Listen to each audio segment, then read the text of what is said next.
was exhilarating. Good way to start Tuesday morning. Good morning. Welcome to the 2025 ACC football kickoff. Let me begin by thanking each of you for attending. We thoroughly enjoy hosting you here in Charlotte for this occasion, as well as the many other championships, meetings, and events we hold throughout the year. The Queen City is an outstanding home for the ACC, and please know that our office is always available to you. On behalf of the entire ACC, our hearts and prayers remain with everyone who's been affected by the horrific storms and flooding, most specifically in Central Texas, where the loss of life is truly devastating. We will continue to keep the family and friends of loved ones in our thoughts, and I ask that you join me in a moment of remembrance.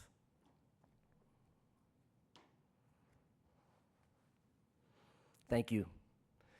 To see so many media, partners, colleagues, and friends assembled here today is incredibly humbling.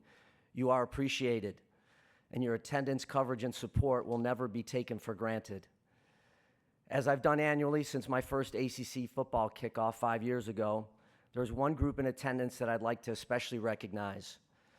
Yesterday, I was able to spend time with our ACC Student Athlete Advisory Committee. If you know me and have followed this league, you know there is nothing more important than our amazing student athletes. Please join me in recognizing the representatives from our ACC SAC, who I asked to stand that are midway back here today.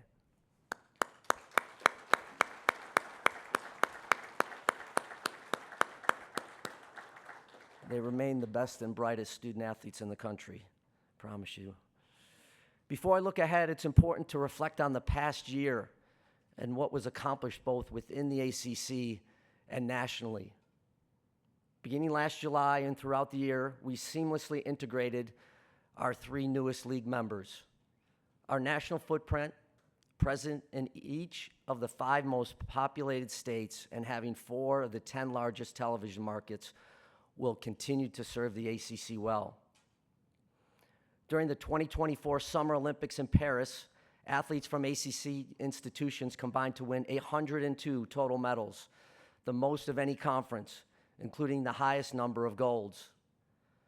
Current and former student athletes from a total of 13 different schools won at least 1 medal, and Stanford athletes led all NCAA schools with a school record 39. The partnership with Disney and ESPN was only further strengthened this past year. Last summer, we celebrated the 5th anniversary of ACC Network with a series of media interviews and events in Bristol. Following the celebration on ESPN's campus, many of us were on the same flight to Ireland for the Aer Lingus Classic featuring Florida State and Georgia Tech. It was an incredible atmosphere, and having ESPN's College Game Day as well as ACC Huddle broadcasting live for the first time outside of the United States was absolutely tremendous. It was also the most watched Week 0 college football game since 2019 and the top game on cable this past season. Sponsorships were enhanced as 2 additional partners were secured, including Geico as the presenting sponsor of the 2024 ACC Football Championship game. And as part of a multi-year agreement through 2027, T. Rowe Price became an official sponsor of the ACC and as the exclusive title sponsor of the ACC men's basketball tournament. At the end of January, in conjunction with ESPN, we announced an extension of our long-term partnership through the 2035-36 academic year. The renewed commitment demonstrated ESPN's ongoing dedication to the ACC and has accelerated our creative and innovative efforts to drive additional value. Following the ACC Board of Directors' endorsement of a Competitive Success Initiatives program back in May of 2023, this past year marked the first implementation of the progressive and forward-thinking approach that rewards schools for their competitive success in football and in basketball. When the initiative was first approved, only football and men's basketball revenues from national postseason competition were included. However, I applaud our leadership in being proactive by ensuring women's basketball would be effortlessly integrated when the NCAA D1 membership approved implementation of units back in January. The legal disputes within the conference were brought to resolution at the beginning of March. The ACC Board of Directors was amazing in its leadership, dedication, and patience through a challenging process. The settlement provides long-term stability for the league, with the potential for all members to benefit from additional revenue opportunities. Leading in the distribution of revenue based on success, and now with an additional revenue distribution model that is based on viewership, the ACC has been innovative in its approach to conference revenues. As part of the modernization of college athletics, these new models allow us to maintain distributions for all ACC members that are above most other conferences, while also providing flexibility for competition at the highest level of revenue. On the playing fields and in the classrooms, our student athletes and programs continue to shine. The ACC won 6 NCAA titles this past year and has amassed 29 in the last 4 years. In that span, no conference has won more NCAA titles in league-sponsored sports. Amazingly, there have been 17 occasions that an ACC team defeated another ACC team in either the NCAA semifinals or the championship over the last 4 years. Let me just say this is a killer for the commissioner. It's the thrill of victory and the agony of defeat all in the same moment. In addition to our NCAA titles, 12 teams finished their seasons ranked either number 1 or number 2 in their respective national polls. Earlier this month, we announced Virginia's Gretchen Walsh and Duke's Cooper Flagg were chosen by a select media panel as the top female and male ACC athletes for the 2024-25 academic year. Walsh earned her second consecutive Mary Garber Award as the most outstanding female athlete a week after winning the Honda Cup as the 2025 Collegiate Woman Athlete of the Year. Flagg, the consensus men's national player of the year and the top pick in June's NBA draft, earned the Anthony J. McKevlin Award as the premier male athlete. The nominees for these top league awards were remarkable, especially when you consider the national award winners and Olympic medalists who are on that list.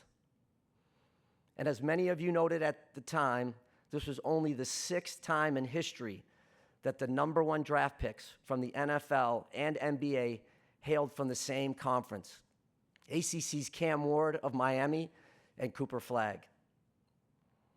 Beyond athletics, our member institutions remain national leaders in academic metrics, including U.S. News World Report's best colleges, NCAA graduation success rates, and academic progress rates. Let me be clear. To the ACC, academics and graduation continue to be cornerstones and a significant point of differentiation.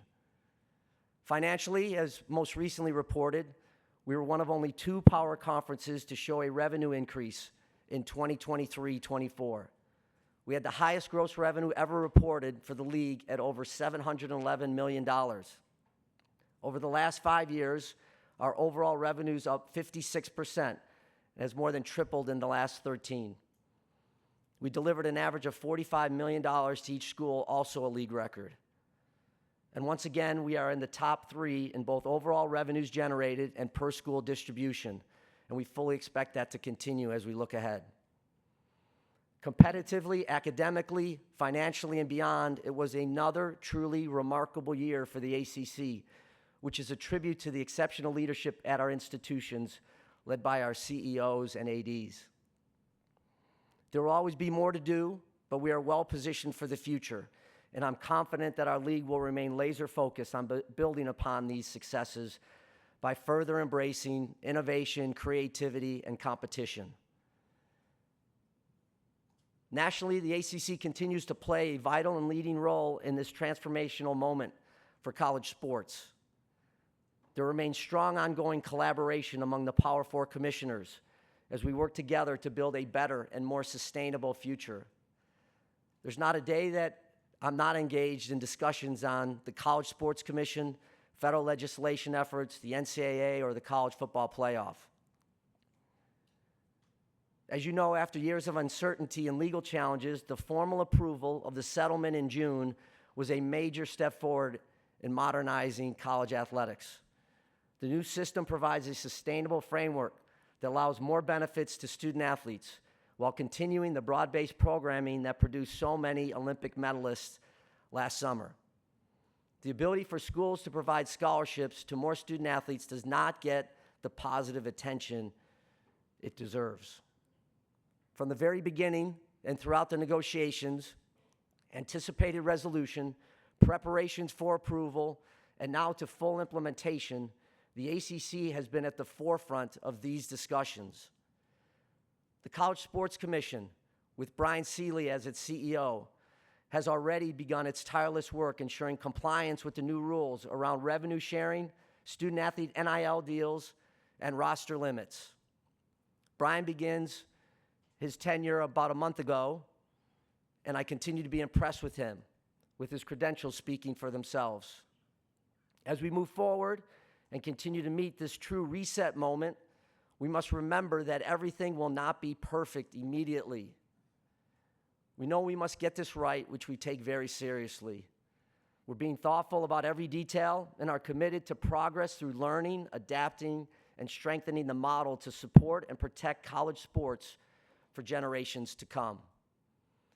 And the obligation to get this right is one the entire industry shares, from me and my fellow commissioners to university presidents, athletic directors, and coaches. We have to commit to structure, exercise restraint, and be intentional about resetting the culture of college athletics. Without question, there's still significant work to be done, but we must acknowledge that collectively we are truly in a better place, and we have a responsibility to make it work in the future. With that said, we also need Congress to act. We will continue to push for federal legislation that will support our efforts to ensure a uniform, stable, and legally sound future. Recently, a bipartisan group of Congress members sponsored the SCORE Act, designed to address issues that threaten college sports, but cannot be solved in the legal settlement in June. Creating a national standard, as opposed to state-by-state differences, codifies the student-athlete's right to earn money for their NIL and is paramount importance in ensuring that all institutions are operating under the same law. The Act also clarifies rulemaking authority around the central tenets important for the continued integration of college sports in the higher education setting. As an example of the threats the system faces, college sports cannot withstand repeated one-off legal challenges to eligibility rules that further separate athletic participation from the institutional academic mission.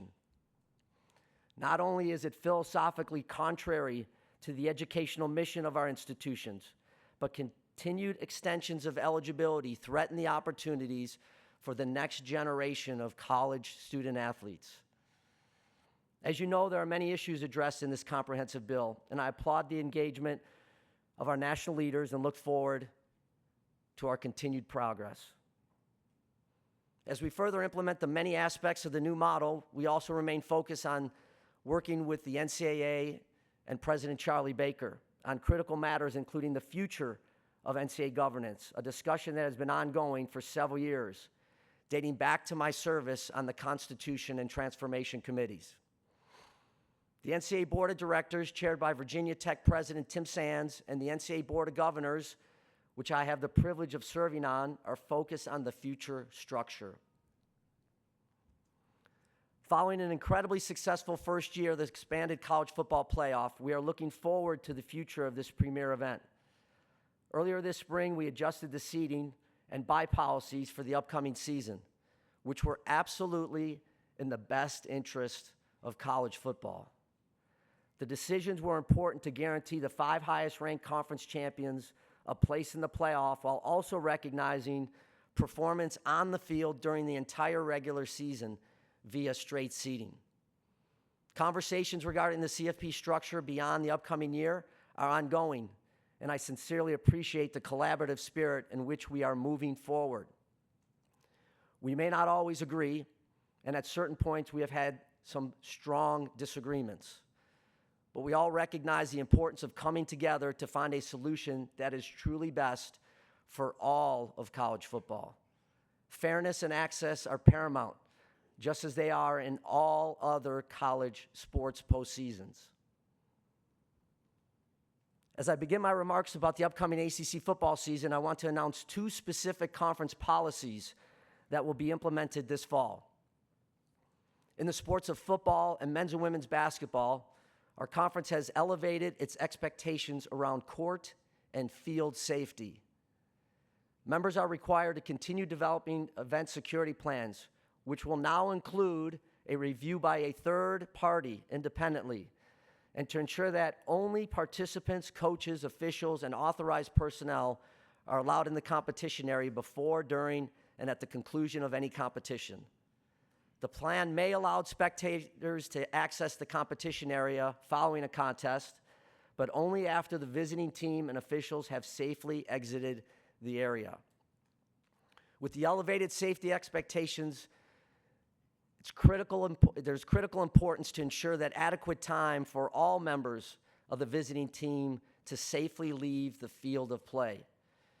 In addition to these elevated expectations, there is a corresponding fine structure in place should a school have a breach in this new policy. Similarly, in the sports of football, men's and women's basketball, as well as baseball, the ACC will implement a player availability reporting policy for each conference game. In football, an institution will submit an availability report 2 days before each league game, with updates 1 day before and on game day. All submitted reports will be publicly available on the ACC.com. This decision is directly connected to our ongoing commitment to best protect our student athletes and our multifaceted approach to addressing the effects of sports wagering. In this case, it will alleviate pressure from entities or individuals who are involved in sports wagering that attempt to obtain inside information about availability from players, coaches, and other staff. Safety has always been taken seriously by this league, and I applaud our schools for further enhancing and formalizing these important measures.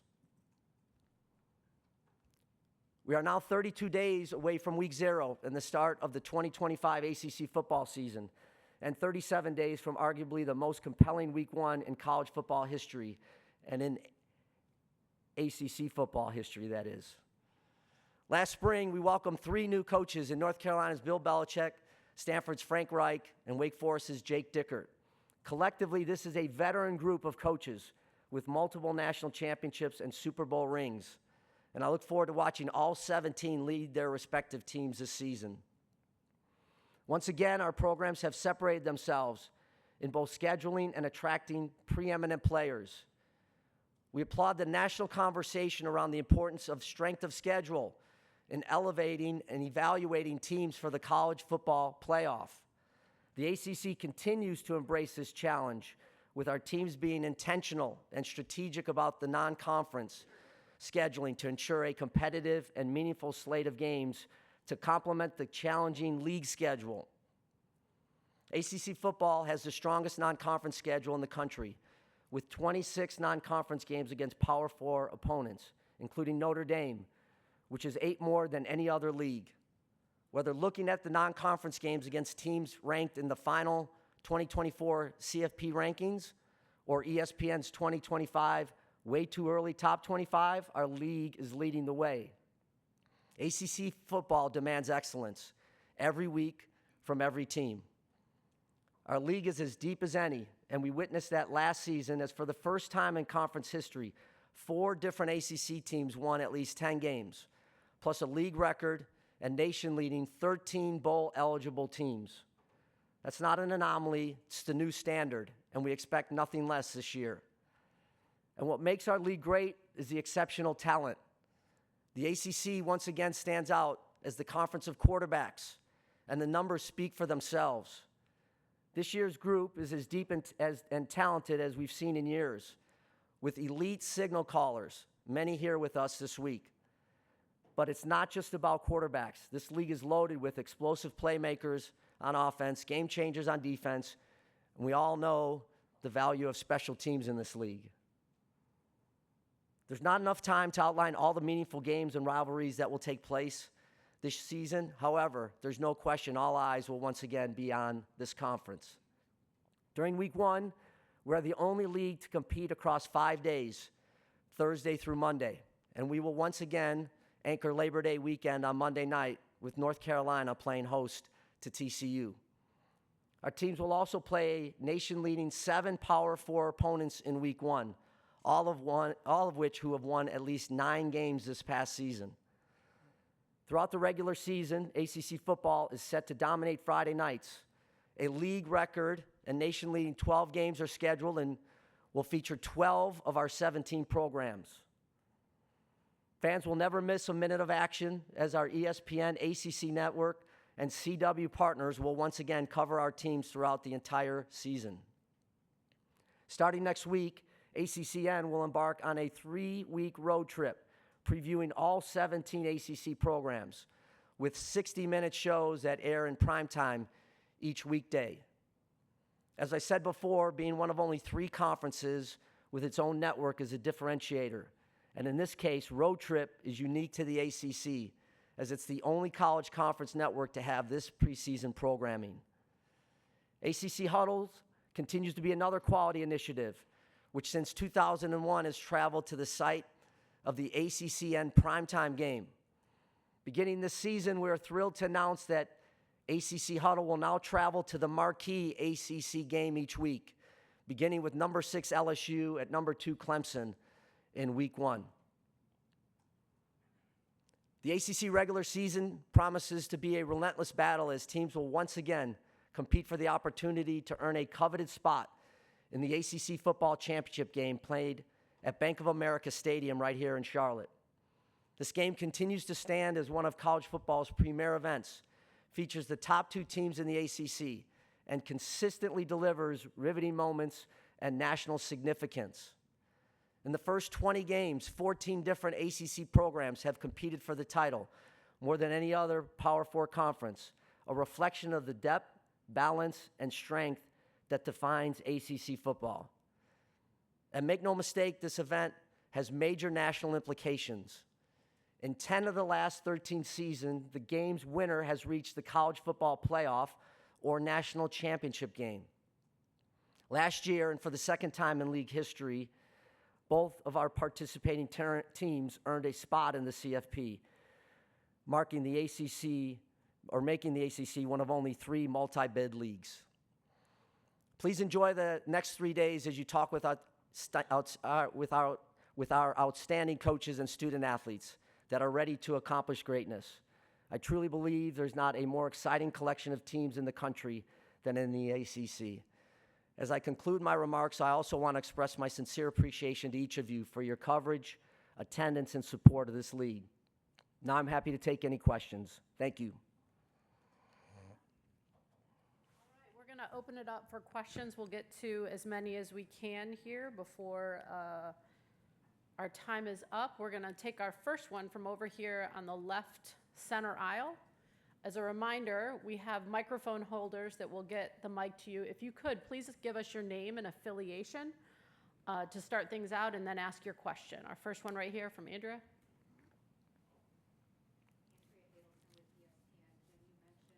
Collaboration with other commissioners, yet there have been disagreements, as you mentioned, some of them becoming public over the last few weeks, whether it's the playoff or some other things that are going on in collegiate sports. Your approach has been different, though. You've not been public about perhaps some of those disagreements. I'm wondering why you've taken this approach and why do you feel that approach is best? Good to see you, Andrea. Appreciate the question. I've always tried to be part of solutions and collaboration.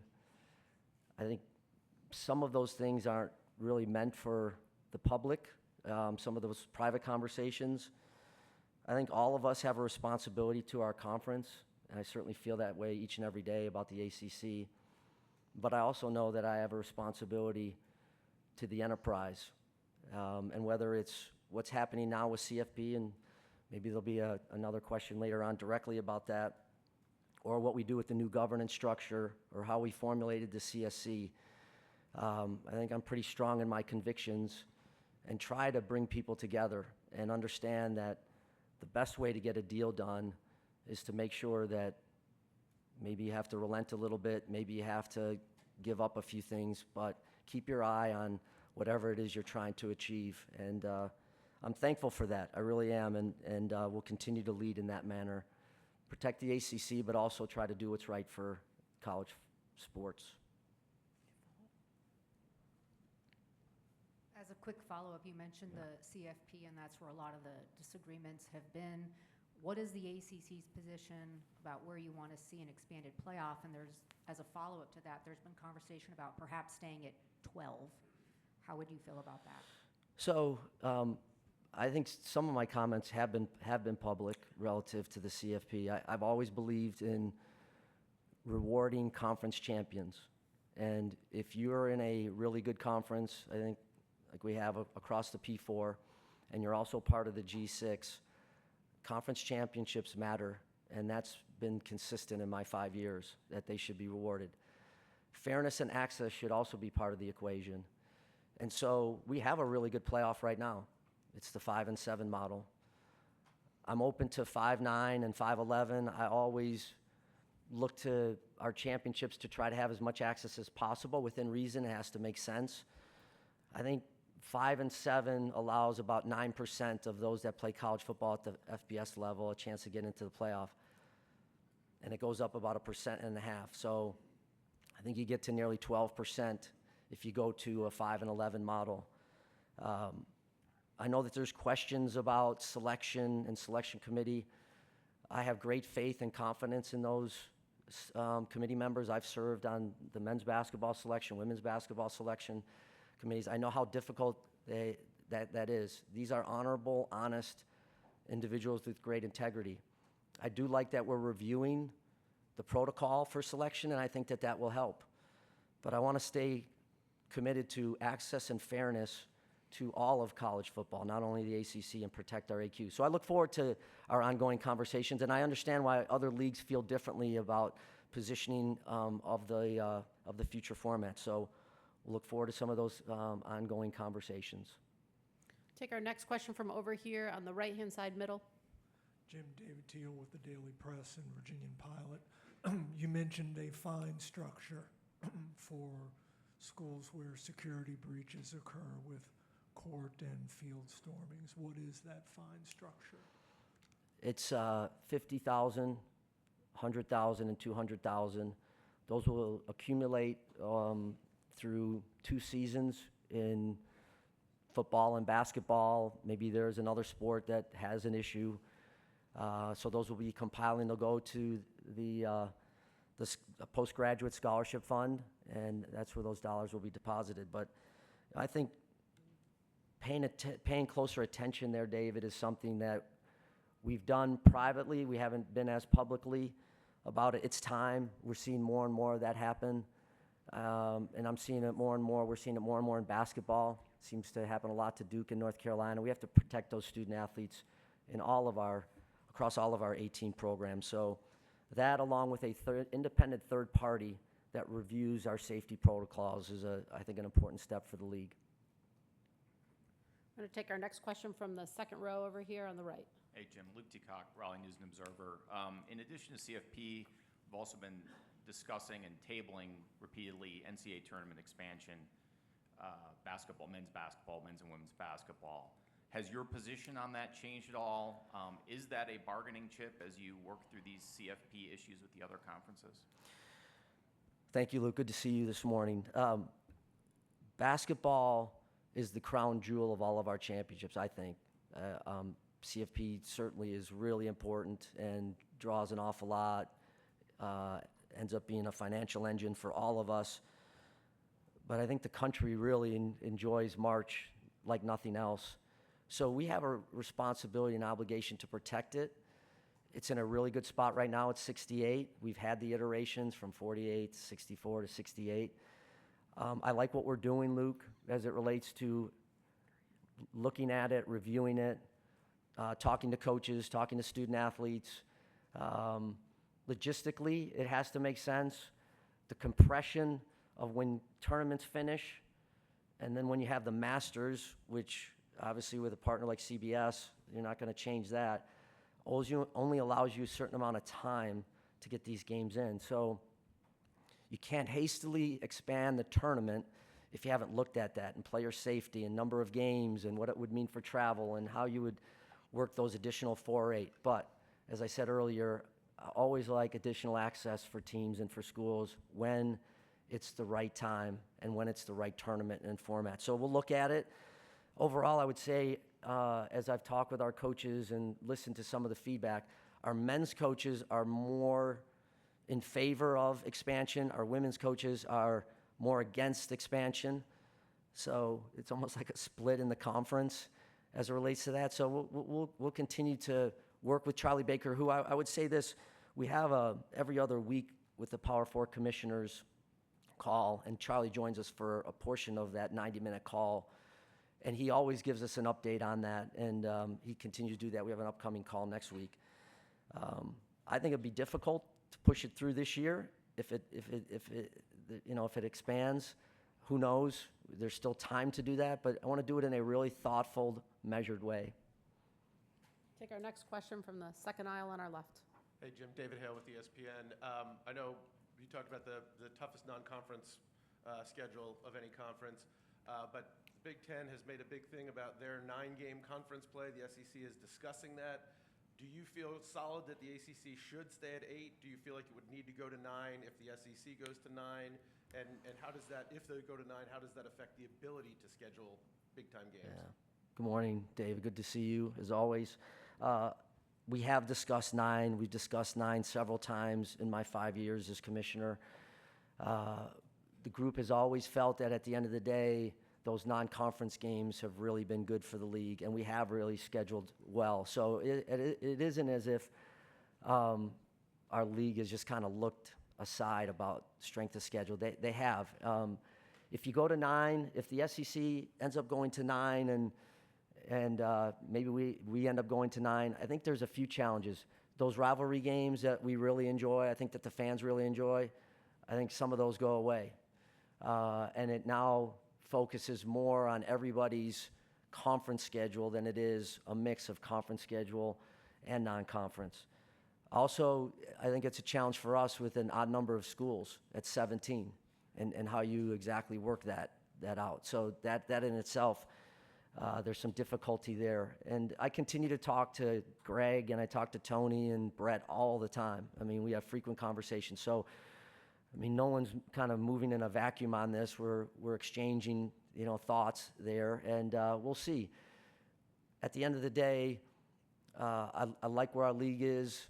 I like where we're at in 8 games because we're playing the type of caliber that I described, 26 really good non-conference games. But we'll adjust if we have to, and I think all of this remains a work in progress. Stay that same place right over there. Bill? Right here. Jim, David kind of stole my question, so he asked it first, so I'm going to try to spin it a different way. Yeah. With that non-conference schedule that you have, what are your thoughts on how you balance in strength of schedule? There's a lot of talk about strength of schedule metrics. How do you balance that in with the talk of, if you go to 9 games, would these games be discouraged that you're playing in week 1? So I give Rich Clark and the CFP a lot of credit. We've pushed them to. It's also been the commissioner's wishes to really look at strength of schedule and what that metric and how that metric is used in the evaluation and ultimate selection of the CFP. We started this is year 12, so 11 years ago, and it was a smaller format. And over the course of the last year or so, going to 12 has now, I think, put a greater emphasis because there's more teams that you're looking at, and the competitive balance and resumes start to get blurred a little bit. So Sports Source Analytics is helping us look at that in a different way, and we had a really good kind of presentation by them in June when we were in Asheville as commissioners, and then we had our CFP meeting. So we have to look at that. I think teams should be rewarded for playing good schedules. And if you're in a really good conference, like I feel like we are and others are, you should get rewarded for, playing good teams within that conference. But you just don't know. Every year is just a little bit different about how good teams are. And with the transfer portal and the movement of student athletes from one school to the next, it's more and more difficult to really predict how teams are going to be until they start to play. So it's a important element that there's clarity about strength of schedule and strength of record in the selection process. So we'll see kind of where that ends up going. But now is the time to kind of get that right. And that may push us one way or the other with a new, with a change in format, or, to maybe 11 or 7, or 9. So we'll see what happens moving forward. I'm going to switch over here to the right-hand side, third row. Kenson Gibbs, Locked On Podcast Network.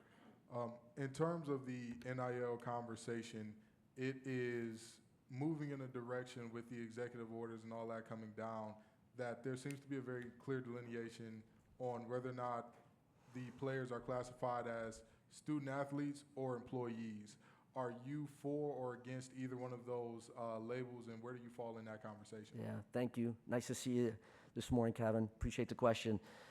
One of the major facets that we're looking at in the SCORE Act is this reaffirmation that these are student athletes, that these aren't employees, along with a national standard, some legal protection from the onslaught of lawsuits.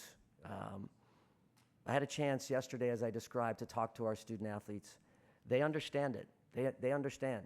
I haven't had one student athlete come up to me to say that they want to be an employee. I think they appreciate being in college, going to school, working critically hard to earn a valuable degree, and playing a sport at the highest level. It's wonderful that we can now pay our student athletes. I think it's fantastic.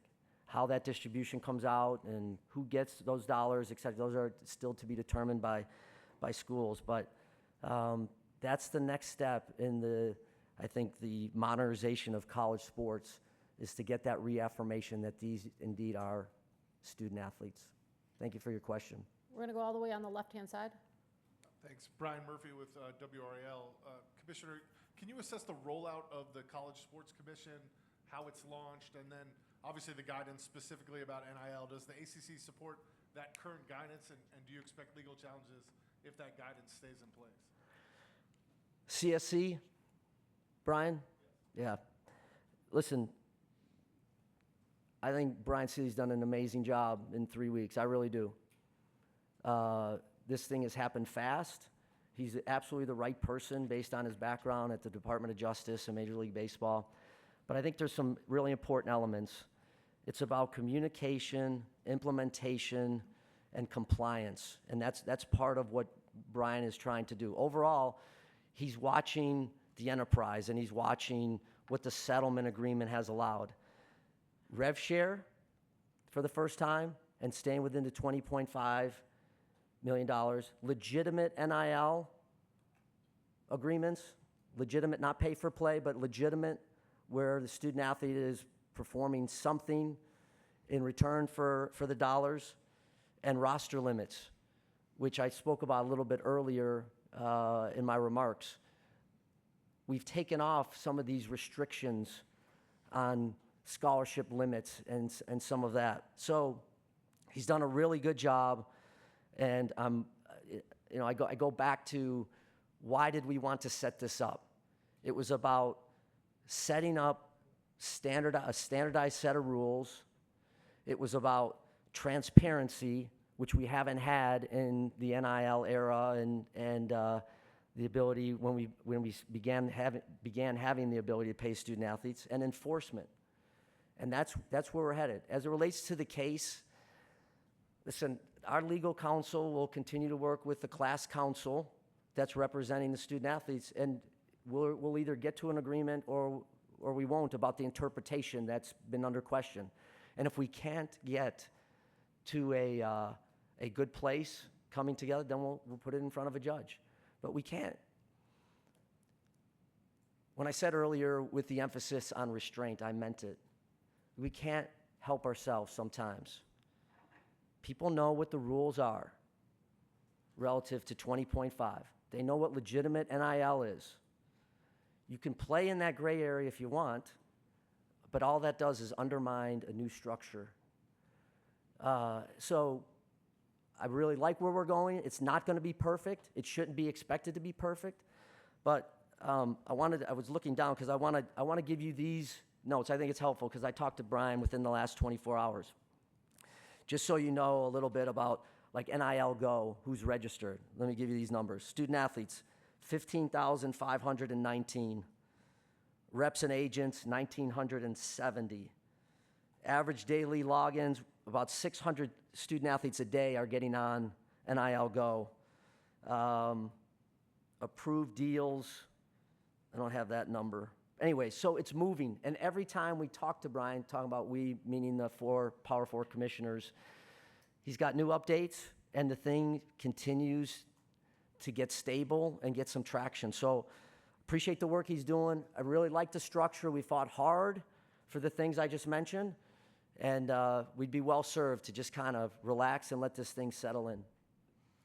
Next question over here on our right-hand side, third row. Hi, Commissioner. My name is Michael from Plant the Spear, right here. Hi, Michael. And speaking of revenue, a lot of conversation have been around brand exposure, especially with the ACC football, and in conjunction with its primary media partner, the ESPN. What is your plan to help increase brand exposure for the ACC football programs, especially in light of the fact that it seems like your primary media partner has placed the ACC as secondary to conferences like the SEC? Thanks, Michael. Appreciate the question.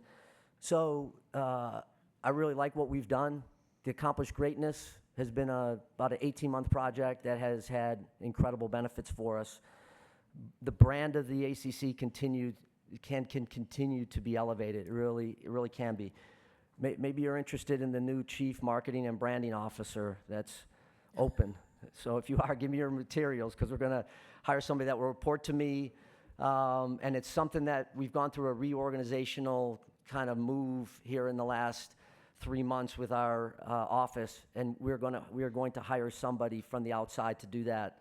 And I'm excited about that because that is an area that we have to just improve on. But when I look at our partner, they've been really good to us. And you may feel that way, and sometimes I may feel that way, but they always react to me and to us when we feel like maybe we're not getting the same kind of treatment. And one of the things we have to do is we got to perform better too. We can't go 2-11 in postseason bowl games last year. We had 13, which was incredible, and then we played poorly. So we have to do our part. We'll continue to work with our partners at ESPN, but it is a priority as we move forward.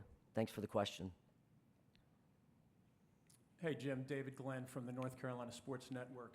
The ACC's legal settlement with Clemson and Florida State seemed to give those schools a lot of what they were asking for. As you know, when the Big 12 went to unequal revenue sharing, 4 schools that kept asking for more were happy for a little while, but then they all eventually left for the Big 10 or the SEC. My question to you is, what was your sense of how the ACC board or the ACC presidents balanced the desire to end all those dueling lawsuits with what has been a very extreme pivot away from 70 years plus of pretty equal revenue sharing in the ACC? Thanks, David. Appreciate that question. It was good to run into you earlier, too. Listen, I stand by what I said about our board. Our board was amazing. And it goes back to maybe Andrea's first question about trying to collaborate. And maybe you don't get exactly what you want, anybody, but you get to a place that's for the greater good. And that's where I felt, David, it was different because I know what the Florida State and Clemson people were saying, and they said it to the entire group about their desire to be in the ACC and all the rest of that. And I believe them. I really do.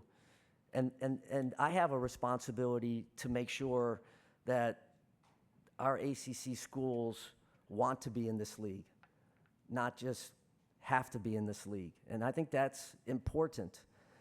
And again, just replaying 5 years ago, one of the things I said was I wanted to make sure that I listened. If you were going to serve the membership, you had to listen to the membership. And I think that's what we did. And in this particular case, we did that. And we did it, I thought, in a very fair and equitable manner. If you want to earn more money, then you're going to need to invest. And we have two prongs to this thing. You have the overall success initiatives, where go perform in football and men's and women's basketball, and you will get a bigger share of the revenue from the conference than others. And then viewership ends up being, go put a good team together, invest, play good competition, play good non-conference games, draw attention, like last year's game with Georgia Tech and Florida State did, and others that, I listed the Clemson LSU game, and go fight for those dollars from a viewership standpoint.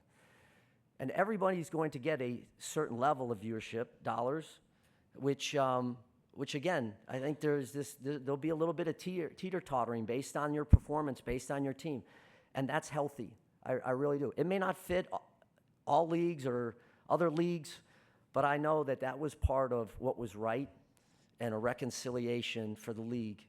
And since we've had that take place in March, I've not felt stronger about this league than I have in the last 5 months. And I mean that. I'm not just saying that. It's not hyperbole and all the rest of that stuff. I really believe that.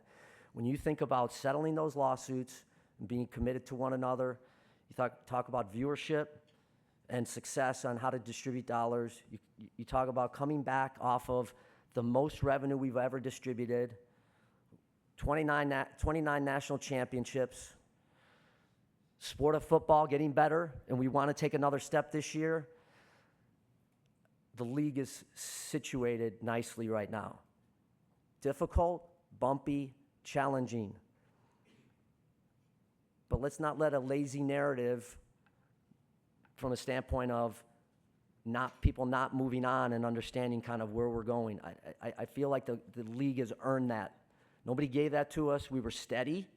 You didn't see us at all move this way or that way. People said a lot of things about the league, but at the end of the day, that's where we're at. And exercised our partnership with ESPN, which everybody said was not going to happen through 35-36, what gives us a platform of the ACC for the next decade. Thanks for your question. Couple more. We got one over here. Oh, sorry. Commissioner, good morning. Eric Spanberg with the Business Journal. I'm curious, you're talking a lot, obviously, about revenue and revenue sharing. Here in North Carolina, there is suggested legislation, that would give, I think, roughly between $12 and $20 million a year to NC State and UNC Chapel Hill if it plays out. And I'm curious, are you concerned or emboldened by that because obviously different states have different policies on gaming and how the money is spent? Good to see you, Eric. Listen, investment in higher education and in athletics, I'm for. Just am. Every state has to do what they believe is right, but I commend the state of North Carolina for looking at it in that way and trying to support those institutions. As I was talking to the student athletes yesterday, one of the things that I hope they got from me is that college sports is really important. It allows access and affordability to a group of young men and women that may not have a chance to access a school or have it affordable based on their means from their home. So I hope more states will support their institutions because it's an investment in those 30 or so student athletes. And no one can tell me that that's not a great investment, and especially in this league, the kind of schools we have and the kind of student athletes we have. Thank you. Go over here to our left, third row. Yeah, Mitch Northam, SB Nation. Hey, Jim.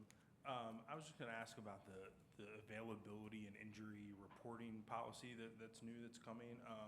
I think sometimes coaches can be a little reserved or secretive about reporting availabilities and injuries. So just kind of wondering, how receptive were the coaches in those 4 sports to this idea? And is there a fine structure in place if those reports aren't submitted on time or if they're untruthful? Coaches are hard to change, right? But when we told them that we were doing it, no one said anything on the call, so I don't know what that meant, other than they were accepting it. It's the right thing. It's the right thing. I understand. And every coach has to do what they have to do in order to get their team ready. And there's always gamesmanship, always. That's been around for 100 years, and it's going to continue. But it's the right thing. There's stresses on our student athletes from individuals that are trying to garner information. And sometimes it's pretty innocent because they just want to know, they're a big fan. But other times it really does trickle and lead yourself to the gambling and sports wagering kind of path. We haven't come up with a fine policy yet. We're still kind of discussing that. But we'd also like to think that people are going to do what they're asked to do. And we hope that it wouldn't come down to that. Schools will have to identify who that person is going to be. For football, it'll be 2 days before, a day before, and then 2 hours before kick. For the basketballs and for baseball, it'll be 1 day before and then 2 hours before tip-off or first pitch. And it's the right thing. It's, the modernization of our conference, the modernization of college sports, and the expectations we should have to protect our student athletes. Over here on the left in the front row. Dan Tortora, wakeupcalldt.com. Jim, how are you? Hi, Dan. Good morning. Morning. Just to look at the affordability of this model that we have in collegiate athletics now, just what you can say to that. I mean, each school has different resources within the ACC, so the affordability of this model as we step forward, and you said, to exercise restraint, just what you see in the world of the transfer portal, and if there should be some more parameters around that. Well, I've been heartened by the level of commitment I've seen in our league about people trying to get to the 20.5. The sustainability level, I think it's got a chance to absolutely work. I really do. And I think having the cap, and that cap will move up as we go through and more revenues generated at the P4 level and in college sports, so it won't stay stagnant at just one level. And I think it's again, an investment in our young people.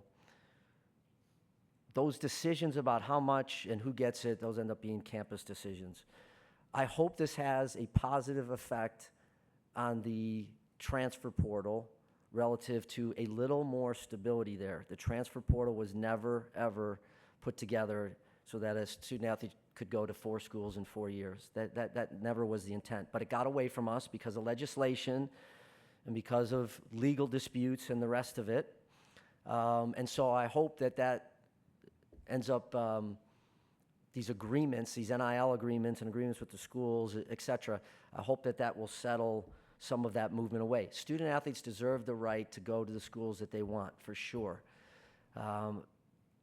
It shouldn't interfere, though, with graduation and progress towards degree and all the things we don't even talk about anymore. We just don't. We've left all of that to the side. So, again, I am optimistic about where this thing is going. I like what we ended up doing with the CSC, and I think the residual that we'll see with transfer portal and movement, I think will also settle down to a certain extent. Tried to get to as many as we could. We're going to take our last question here, Commissioner. Hey, Jim. Josh Graham, WSJS. Going back to basketball, you referenced the court storming, some recent court stormings leading to the safety policy. Was there a specific instance that led to those conversations beginning? And also this summer, going back from 20 league games to 18 league games per team, how difficult was it to balance to have flexibility with scheduling versus trying to protect home and home rivalries? Good to see Josh. I would start, two-part question. I would start first with, you're not only noticing your own league, but you're noticing other leagues. And you're not only noticing men's basketball, I was noticing women's basketball. I remember an incident with Caitlin Clark at Ohio State, right? But Filipowski at Wake Forest, and I'm not, picking on Wake Forest, but you're asking me about moments where student athletes really are getting pushed and bumped and tripped and the rest.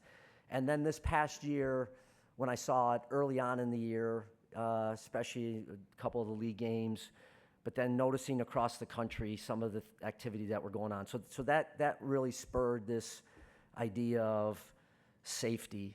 The 20 to 18, I just be honest with you, I am restless with ACC men's basketball.